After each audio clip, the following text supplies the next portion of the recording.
All right, my friends, it's Dr. Anthony Balduzzi, and I want to welcome you back to another episode here on the Fit Mother Project podcast. And boy, are we in store for an amazing conversation today because we are joined by a true expert, Dr. Anshul Gupta, who is an integrative medicine practitioner, author, speaker, and the world's leading expert in Hashimoto's disease. And Hashimoto's disease is an autoimmune disorder that causes inflammation of the thyroid gland, one of our main metabolism glands that helps all these different functions that we want to care about. And this Hashimoto's disease leads to damage and reduced thyroid hormone production, and it primarily affects middle-aged women. Hint, hint. That's why we brought him on today to discuss the symptoms it can cause, such as fatigue, weight gain, and difficulty concentrating. And Dr. Gupta's 2021 book, Reversing Hashimoto's, a 3-step process for losing weight, ending fatigue, and reducing brain fog, provides a comprehensive guide to understanding and reversing this condition. And today, we're really blessed to have Dr. Gupta on to share his expertise in person. I'm going to ask him some questions about this. And as I do, I want you to reflect on your own life right now, especially if you've ever had any troubles with just feeling you have hormonal imbalances, you've struggled to lose weight in the past, and you just think something's off, then this is going to be a heck of a conversation. So, Dr. Gupta, welcome to the show. Dr. Anthony, thank you so much for having me on the show. I think you are doing an amazing job of sharing all this great knowledge and information. We saw a lot of females, who are going through a lot of struggles and don't know how to get better. So thank you for inviting me over here. You're welcome. And, like I said in the introduction, it's a privilege to be able to truly have one of the world's leading, if not the leading expert in this. And so I kind of want to ask you, why did you get so passionate about this topic? Why did you zone in on Hashimoto's? And why is this so prevalent today? Why is this conversation needing to be had? So actually, this is a long story and actually starts with my own health struggles. So, by training, I'm a family physician. And then just immediately after my training of family physician, I was working in a private clinic, seeing a lot of different patients. But suddenly over the course of just few years, my health started getting worse. I was starting to gain weight, I was having brain fog issues, I was tired to the point that I have to take a nap just during the day just to function. A lot of gut problems, this gut pain, random gut pain that was hitting me, during the clinic hours or other times. And I had no idea what was going on with me. Obviously being a physician myself, I started taking some medications, did nothing. I thought I was not smart enough, so let me ask these specialists to fix me. So I went to specialist after specialist, did multiple testing, endoscopies, ultrasounds, blood work, everything was normal. They added more medications, just kind of throwing it out, kind of a blind eye, but nothing was working. And I was just 32 years of age, and I was totally scared of whether I have to live the rest of my life this way. And where should I seek hope? Because literally nobody was able to help me. That's where I found functional medicine and integrative medicine, because I was hearing stories, about my clients or about my patients who got better after doing those things. So I got certified into functional medicine. I applied it into myself by figuring out what root causes are playing a role into my health. And by making a simple plan of some lifestyle changes, changing my diet, changing my stress management, taking certain supplements, my life changed. 1 month, my pain was gone completely. Within 6 months, I was off all medications. Wow. I lost 40 pounds, and my energy levels were so high that I even participated in a 5K rugged maniac. And for me to do that was a big thing because I was never an athletic person. Yeah, that's Amazing. amazing. Yeah, so that started my health journey. So then I wanted to share this with the world around. So then I got this opportunity to work at the Cleveland Clinic Functional Medicine Department along with Dr. Mark Hyman. Yeah. And what I noticed was that I was seeing these middle-aged females coming over here with very exactly the same symptoms as mine. They were all having weight issues, they were all brain foggy, they were all tired. And the biggest thing was that they were doing each and everything which the doctor was telling them to do, but still not getting better. And the one common denominator was that all of them have thyroid issues, especially Hashimoto's. So that got me interested. I need to help these people. So I started researching this particular topic. And then to my surprise, I found that, it's a totally misunderstood topic at this point of time of Hashimoto's and thyroid disorders. And that's where, I made this protocol where, through research-based things, we were able to help thousands of Hashimoto's females to get their life back and reverse it. So that's where, the genesis of the book happened, that I wanted to share a book with some research backing into it. There are research references so that, like what we're talking about makes sense and it has research backing to it. And that's what I do in my telemedicine, functional medicine practice, helping Hashimoto's clients to get better. That's a powerful story, and a hero's journey, I would say, to go through the exact same pain that you were able to figure out. And it's really cool from an integrative perspective, and now bring that to bless other people who are struggling with a similar thing. Like, doesn't get any better than that. And I want to go a little big picture and ask, like, can you explain the disease process of Hashimoto's and in general, like autoimmune diseases, like period. When I flip on like nighttime TV sometime with my wife, you see all these commercials for drugs that are immune suppression drugs, because we have this explosion of autoimmune diseases, it seems. Are we just becoming more aware of these, or are these just becoming more prevalent? And how is it specifically affecting the thyroid for women? Absolutely. So let's first start with Hashimoto's disease. So several females are being diagnosed with thyroid disorder. The most common thyroid disorder they get diagnosed with is what we call as hypothyroidism or low thyroid. The treatment is that you put on this medicine and then go home. Most females don't know the reason of their hypothyroidism. And currently the number one reason of hypothyroidism world over is Hashimoto's disease. And nobody is getting tests done to actually getting checked whether they have Hashimoto's or not. So Hashimoto's is an autoimmune condition where your body is producing antibodies, and these antibodies are destroying the thyroid gland.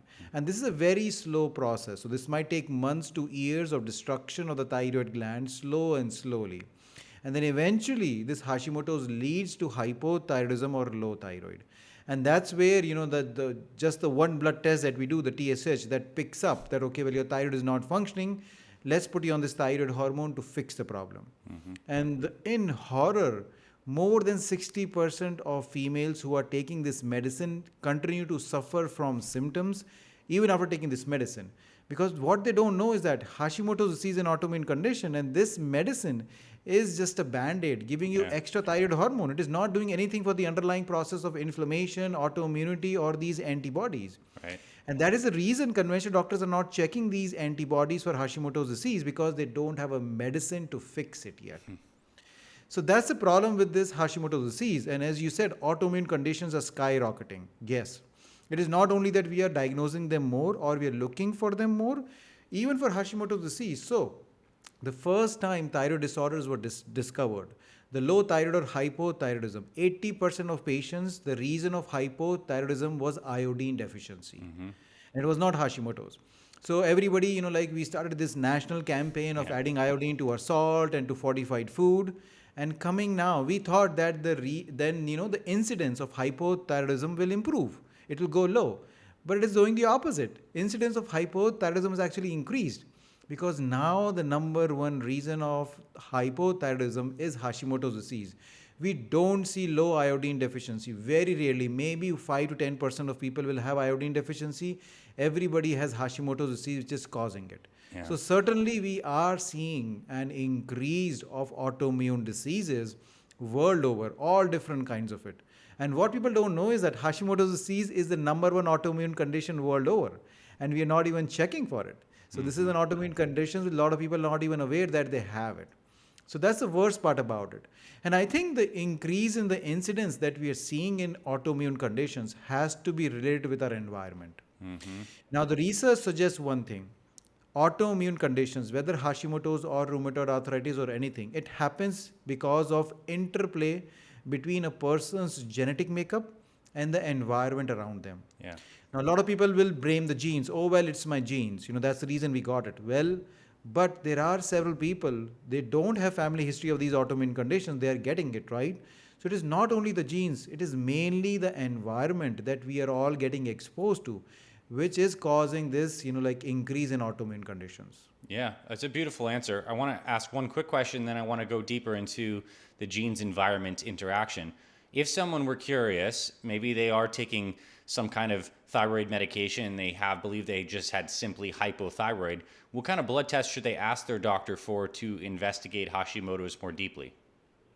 Absolutely. So it's a very simple test. It's not complicated. You just get antibodies levels checked, for Hashimoto's disease. The two antibodies are, one is TPO, which is thyroid peroxidase antibody, and the other one is thyroglobulin antibodies. Each and every lab out there, whether it's LabCorp, Quest, whatever lab that you use, can easily do this test. It's covered by majority of the insurances. So again, you can easily get those things done. And the way to interpret it is that basically you look at that lab range of those antibodies. And if your range of antibodies are higher than the lab range, bingo, that is a diagnostic criteria of Hashimoto's disease. You don't need to go for any ultrasounds or biopsies or anything to prove it. Just the presence of antibodies proves that you have Hashimoto's disease. Nice. It's actually pretty fortunate it is so simple and clear cut and accessible to get those tests. So that is great news. Now, I want to dive into this genes environment conversation because as you're saying this, what I'm thinking about is how do our bodies in the internal aspect interface with this external environment? Well, we're breathing air in, so it's coming into our lungs and our respiratory passages, but we're also eating food and putting things in our mouth, and we have this immune system that's lining our digestive tract. And I'm thinking back to your story, and you're like, you had a lot of stomach issues in addition to this. So, and we're all learning how important gut health is for all of this. So how does the digestive system and gut health like interplay with this whole picture? And is there as strong of a connection as I'm teasing out here? Absolutely. So, again, there is a new terminology, something called leaky gut, which has been kind of came to know about 5 to 10 years, by some researchers. And now what we understand is that a lot of autoimmune conditions actually starts with this leaky gut. So what is basically leaky gut, right? So leaky gut is, our gut is lined with trillions of cells, right? And these cells, kind of have junctions between them. They're basically connected with each other, right? And then between these connections, small pieces of of whatever digested food or things get absorbed from them. Yep. In leaky gut, those junctions becomes more spaced out. There is more space between them, that's the very easiest way to kind of explain that. And then not only the things which were small enough to get passed through it, the bigger things starts getting passed through it, like bacteria, like viruses, unwanted food particles, all of those things pass through those barriers of our gut that are not supposed to pass into a bloodstream. Now, when they pass through a bloodstream, your immune system detects them as foreign material that they are not supposed to be there. And whenever there is a foreign invasion, any invasion happening to our body, the immune system is going to raise an alarm that you're not supposed to be there. So they actually start firing, immune cells to these things. And in that friendly fire is what they start the process of antibody production. These antibodies leads to different destruction in the body. The interesting factor is that we all have weak immune systems. We all have weak points which are immune system attacks. So a lot of females have their thyroid, which is kind of their weak point. So that's the reason this immune antibody start destroying the thyroid gland. Can you tease out that last part a little bit? I'm really interested about that. So the thyroid, at least for women, seems to be particularly susceptible for autoimmune damage and autoimmune influence. Can you explain that a little bit more? Absolutely. So again, we see that hypothyroidism is more common in females, right? Especially in middle-aged females and like later females. So what we have seen is that because the females goes through a lot of different hormonal shifts and changes. Yeah. Whether it's their monthly menstrual cycles, whether it is being pregnant, or whether going through menopause. All of those things are big hormonal shifts. And what we know is that all of these hormones controls our immune system. So whenever these hormonal shifts are happening, female bodies are a little bit more susceptible to autoimmune conditions because these hormonal shifts directly affect their immune systems. And that's the reason their thyroid gland are more susceptible as compared to males for this damage to happening. So that's the reason we see so many females get diagnosed with Hashimoto's or thyroid disorder once they deliver their baby, and postpartum they have all these symptoms. Or they get through menopause and suddenly they get diagnosed with a thyroid disorder. Because these are big hormonal shifts. Even stress, like going through a very stressful moment in your life, whether work-related stress or in your relationships or anything, and suddenly you get diagnosed with a thyroid disorder. So all of these hormonal shifts makes more female bodies susceptible to thyroid conditions as compared to males. Great answer.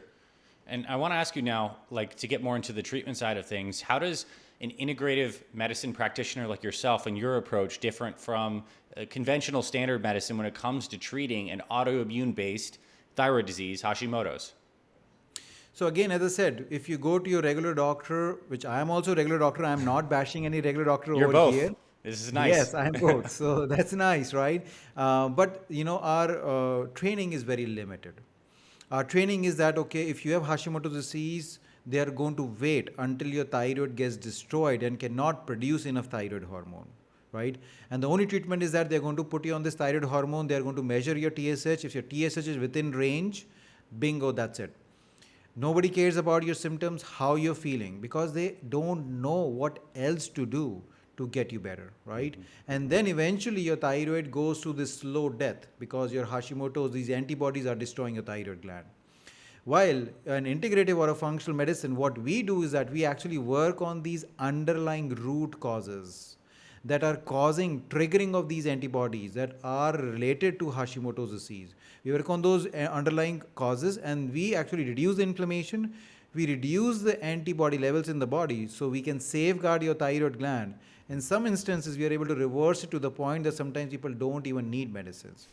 But the biggest advantage is that, like you are saving your thyroid gland and your symptoms are going to get better. Your quality of life is going to get better. It is you are going to get the same life that you imagined that you are going to get.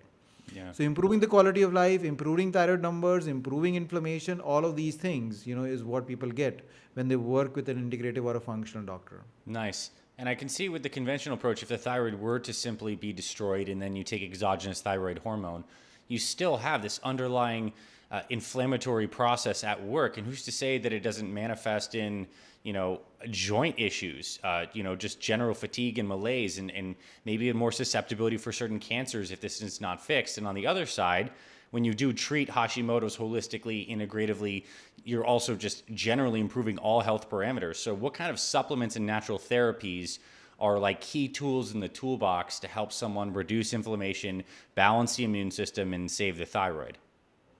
So I think, like my motto is obviously start with the basics. So we start with the lifestyle changes first. Because unless we fix the lifestyles, going to the advanced levels of fixing, like getting them on supplements or advanced things just doesn't work. So in that aspect, food is great, right? How we identified food can cause symptoms, but food can also be healing. Yeah. So we have developed this kind of diet, which especially for Hashimoto's patients, where we kind of categorize them into two things. First, food, which is bad for your thyroid or autoimmunity, you need to remove them. And second is actually food that is good for your thyroid, you need to eat them. So first, food which is bad, which is causing inflammation in the body, like gluten, dairy, soy, corn, sugary foods, processed food, all of those things we need to remove those because they're causing too much inflammation. They are the reason of antibody production in the body.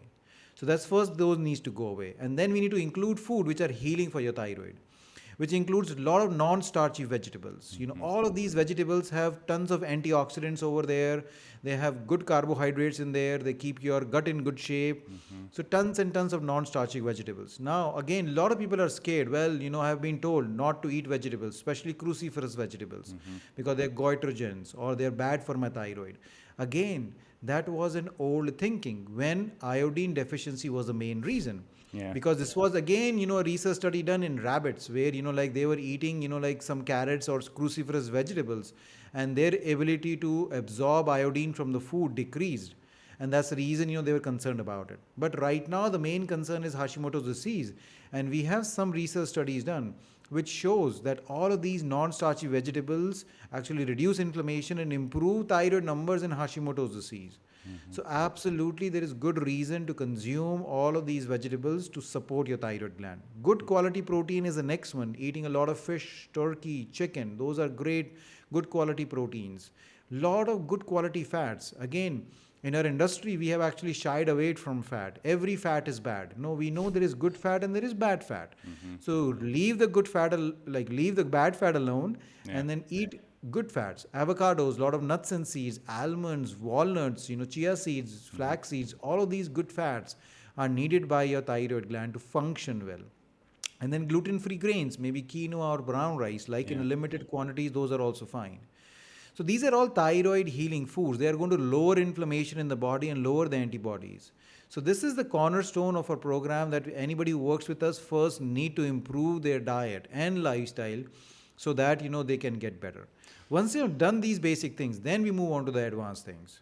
And I gotta say, like, if anyone followed that diet, regardless of having Hashimoto's, like, their health and their energy would pretty much improve, period. I mean, that's a natural, non-processed diet that's balanced, has good amount of the regular macronutrients and all that stuff. Not to go down a big rabbit hole, but do you feel like there is some influence of the increased prevalence of gut-harming pesticides like Roundup and glyphosate and stuff like this on impacting, leaky gut and the thyroid? Or is that just inconclusive in your opinion at this point? No, absolutely. So I think, like toxins are one of the biggest reasons, of thyroid disorders or Hashimoto's disease. 90% of my clients, and I'm just not kind of throwing this number right randomly, we do testing for toxins, and 90% of my clients will have some or the other kind of toxins which is present in their body. So these toxins are real, and each and every day, more and more toxins are being poured into our environment, and all of these toxins damages the thyroid, damages our gut. Like with our food, we eat all of these, glycosates and other pesticides directly goes to our gut microbiome. We have Yeah. trillions of bacteria in our gut, some good, some bad.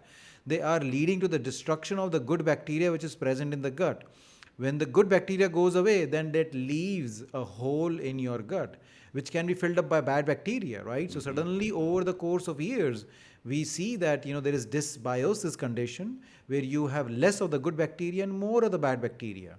And as you suggested, that research is very clear that your gut microbiome detects or reflects what your underlying processes happening in the body. Nice. Gut is connected to your brain, gut is connected to all your endocrine glands. So if there is inflammation in the gut, your gut is in imbalance, then it goes to create imbalance inside your body. The another thing is that thyroid gland is like a sponge. Each and every toxin that enters your body, unfortunately, goes towards the thyroid gland. It's at a very high affinity for thyroid gland for these toxins. So again, even small amount of toxins, when they enter your body, they start deposition in the thyroid gland. So over the course of time, you actually causes this toxic levels in your thyroid gland, and again causes Hashimoto's disease. Right. Now, if someone, whether or not someone believes they have Hashimoto's or has low thyroid, what are some nutrients that work in specifically supporting the thyroid? And these could be food-based nutrients or supplement-based nutrients. What do you suggest for people in just good health who want to optimize thyroid function and people who are going through the healing process of Hashimoto's? So there's a lot of different vitamins and minerals, but some of the ones which I've seen, again, good research suggesting it. First is vitamin D. Vitamin D is one of those vitamins which has very, very being closely connected with Hashimoto's disease and thyroid disorders. We have at least 100 plus papers which show the benefit of vitamin D in thyroid disorders, including Hashimoto's disease. And again, most of us are deficient in vitamin D. If you go to your regular doctor, get your vitamin D level checked, they are going to be either low or insufficient levels. So we need to make sure that we are having vitamin D in good amount or good quantity. Now, a lot of people say that when I do get enough exposure to the sun, but sometimes just getting the exposure to the sun is not enough to produce enough vitamin D in our body. So we sometimes have to rely on supplementation so that we are getting enough quantity to the enough levels. So that's the vitamin D is the basic one. The second one is selenium. Again, selenium is one of those minerals which is needed by a thyroid gland for two things. First of all, for producing the thyroid hormone. And second of all, converting the inactive thyroid hormone. So your thyroid gland actually produces the inactive thyroid hormone called T4, which needs to be converted to the active form, which is the T3. And selenium is a part of these enzymes, which actually helps with conversion of T4 to T3. The interesting part is that a lot of people are taking this medicine called levothyroxine. That's the only medicine most people are taking, which is just the T4 medicine. And sometimes that T4 medicine is not completely getting converted to T3. Right? So that's the reason selenium is a great supplement. Selenium, again, in several research studies have shown that it can lower antibody levels in Hashimoto's disease. Yeah. So again, a great supplement, very difficult to get it through food because we do not have great sources. Brazil nut is a great source of selenium, but still, it is very difficult to get enough selenium through food. So again, supplementation is helpful, especially people who have Hashimoto's disease. If they don't have Hashimoto's disease, they just want to keep their thyroid healthy, then I think just eating maybe 1 or 2 Brazil nut a day will give you selenium to keep your thyroid in good shape. Nice. The third supplement is zinc. Again, zinc is one of those wonderful supplement which is good for almost everybody. We recently went through this pandemic. Like everybody was eating a lot of zinc for their Yeah, immunity boosters. for sure. So interestingly, not a lot of people know that zinc is again needed by your thyroid gland. Obviously because it is an immune booster, it supports your immunity, so it lowers inflammation in your body. So obviously supports your like thyroid or Hashimoto's. But again, it is also involved in the production and conversion of the thyroid hormones also. So zinc, when combined with selenium, again has an additional benefit of lowering antibodies in Hashimoto's patients and again supports the thyroid gland. The last supplement is magnesium. Again, magnesium is one of those supplements which I think each and every person should be taking because magnesium supports more than 300 enzymatic processes in your body. Yeah. So again, a wonderful supplement and wonderful mineral that we all of us needs. The problem is this: our food currently is deficient in magnesium. So there was a research study done. What it does is that it compared the food from 1980s to the food currently, and what it showed was that the food currently is actually have lower amount of magnesium as compared to 20 years ago. So even though we might be eating the healthiest diet, but our food itself is lower in the magnesium levels, and that's the reason we are not getting enough magnesium. So that's the reason we have to make an extra effort either to eat magnesium rich foods, which there are not many, or we take a supplementation for it, right? And again, magnesium is helpful for lowering inflammation in the thyroid gland, supports the thyroid hormone production. It again helps with the gut health, it helps with the brain health, all of those things. So again, that is another supplement which I think a lot of people can take for not only for general health, but also specifically for their thyroid health. Yeah. I mean, very comprehensive. And these are like, what I love about this is these are pretty simple things that everyone's heard of. It's just a matter of being consistent with it. Like there's so many benefits of taking the magnesium, right? I mean, my family and I, we do keep Brazil nuts around. I almost think of like it's like a tool in our toolkit. You don't eat tons of them, but they're there just because they're helpful, and you can pop a couple times a week. Actually, and I do believe, and I don't know if you have heard of this too, but the selenium is a good binder of methyl mercury and other heavy metals too. It binds them in the gut, so it's helpful on many fronts, and that's fantastic. Now, I think we've covered like a really powerful like strategy here, and of course, there's your book, Reversing Hashimoto's. If anyone was like nodding their head throughout this or wants to learn more, like all this stuff is in there plus way more. And I want to end on a couple like success stories or case studies that you've had from patients who have kind of like gone through this holistic approach and what they've experienced on the other side of this. Because I think it's really good for someone who's been struggling for a long time to hear these messages of hope, not just what to do. Absolutely. Again, obviously, we have so many stories, but like one that resonates with me or comes to my mind because we were just working with this client. So she was a 36-year-old female, came to see me like around 4 months ago, was diagnosed with Hashimoto's close to 4 years ago. She was taking the regular medicine, the Thyroid or the levothyroxine. She was having a lot of symptoms, like she had gained around 35 pounds, like since diagnosed with Hashimoto's. She had gut issues, like going from constipation to diarrhea, a lot of bloating, a lot of tiredness. As soon as she would wake up in the morning, she will have some energy. By the time noon hits, she is done. She said, I'm just done to the day. If I don't take a nap, I cannot function. She was having brain fog issues that she was forgetting things. Now, she is a very young mom because she just got like delivered her baby 3 years ago. Mm-hmm. So initially everybody was saying, oh, well, you're just a young mom, too busy with kids, so that's the reason, these symptoms are there. So you just need to like de-stress. She said, well, I'm not stressed out, like I know I'm a mom, but I can handle this. So there's something going on. But they were ordering just one test, TSH, which was normal. Eventually, somehow she came to know about Hashimoto's and complete thyroid profile of looking at T3 and T4. So once she did the complete thyroid profile, like her TSH was still normal, T3 was slightly low, free T3. Mm-hmm. And then her thyroid antibodies were super high. Mm-hmm. So she was diagnosed with Hashimoto's, but the doctor said, well, your TSH is normal, you don't need any medicines, go home, you just keep checking it every 6 months. So she was disappointed with it. She, again, because she did not know anything more, she was just researching on internet. She went on 6 months later on. This time the TSH was abnormal. She was started on medicine, nothing changed. She was still the same person. So that's the time she came to see me, figuring out, okay, well, maybe functional medicine, has an answer for me. So we actually did a complete analysis on her to see what's going on. So what we identified was that, she when she was growing up, she had a lot of antibiotics for different kinds of colds and things, which destroyed her gut microbiome. So she already had leaky gut. She already had imbalance, in her gut with a lot of bad bacteria. We identified she had some toxins that she got exposed to, especially the mold toxins, where she was working and things. And then obviously there was like too much stress, which happened in her early phases in her life, which again did not help her with those things.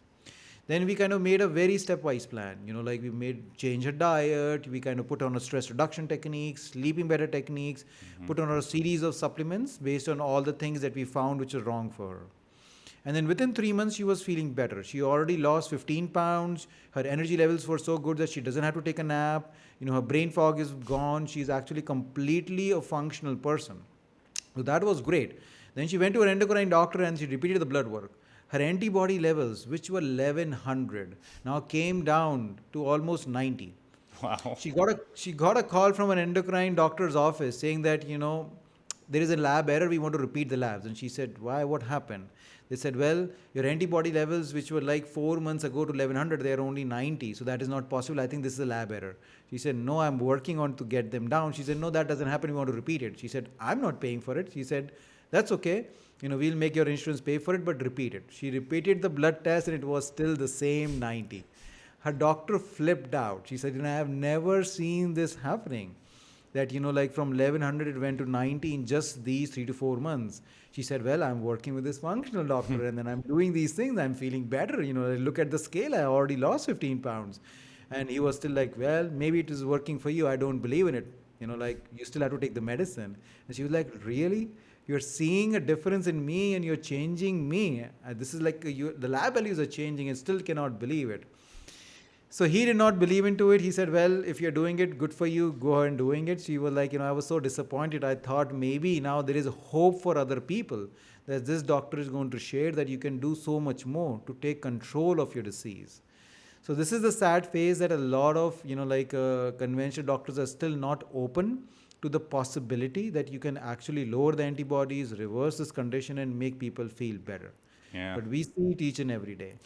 Well, here's the beautiful thing about truth is it can never be snuffed out. Like it keeps on coming to the surface and you keep on sitting in the pocket doing your work as well as your colleagues doing the similar things. And in 5-10 years, I think yours is going to be the standard practice, standard protocol. Who knows what the time frame is, but it's just beautiful, a beautiful example of holistic, natural healing, bridging this gap between conventional practices as well as integrative practices and helping people truly heal. And with the thyroid too, it's just your energy is your sense of life and vitality. And when you can gain that back, like that's your whole life experience. I couldn't imagine what your one particular client would have to go through dragging on for 15, 20, 30 years, raising her young kids and like going through all that with no energy and not understanding that there's actually a simple root cause here. So bravo. I know that's literally just one clinical vignette of maybe hundreds, thousands that you've had. And it's just awesome to be able to hear this. And it gives me a lot of hope. And I just appreciate you for the work that you do and being a massive champion for this message. Absolutely. Like the biggest statement that each and every person makes after working with us is that, Dr. Gupta, I cannot imagine why people are not doing this thing. Mm-hmm. And I simply say that, because the world out there is not giving them a hope that, they can get better. They are too afraid. No. I have been to these doctors. Everybody has told me that you cannot get better. You have to live the same life forever for you. So they're literally afraid that, they're going to fail again. As I said, that's what the biggest issue is, that if they believe in us that this is going to work, and if they do the work which we tell them to do, then you see the results. And they said, I wish that more and more people do this thing. Each and every person says that. And everybody says that, well, I am so guilty that I did not do it before, but finally I did it. And I finally am getting my life back. And this is the best gift, that anybody can get. And this is truly amazing to see these things happening. Yeah, it really is. And you mentioned, and maybe I'm just like getting excited for a few people listening to this right now, that you do telemedicine. Is that something that you do offer? And how can, and generally the other question is, how can people connect with you more, learn from you, and anywhere you'd like to send people, whether it's your book, telemedicine, et cetera? Absolutely. So yes, like we are sharing information in all different formats. So we have a very active blog on our website called anshulguptamd.com. A lot of great information over there. We do have a YouTube channel. Again, the handle is Anshul Gupta MD. Lot of videos about there improving your Hashimoto's and thyroid. So people can share that. Obviously, my book is a great resource reversing Hashimoto's for people to understand what is going on with them. And now we offer telemedicine services to people all over the country. So they Nice. can literally work from wherever they want and they can improve their Hashimoto's. Again, they can go on our website, anshulguptamd.com, and then hit the consultation section, and all the information about how they can work with us is over there.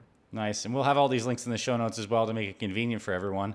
And Dr. Gupta, this was my pleasure to create a platform to spread your message even further and wider than you're already doing it. And you're an amazing guy. I appreciate you for your life journey, all that you're helping and serving people, and for having a really clear, powerful conversation. I mean, to cover what we did in this amount of time is impressive and impactful. So I thank you for coming on today. Thank you so much. It was my pleasure, and thank you so much for the work that you are doing.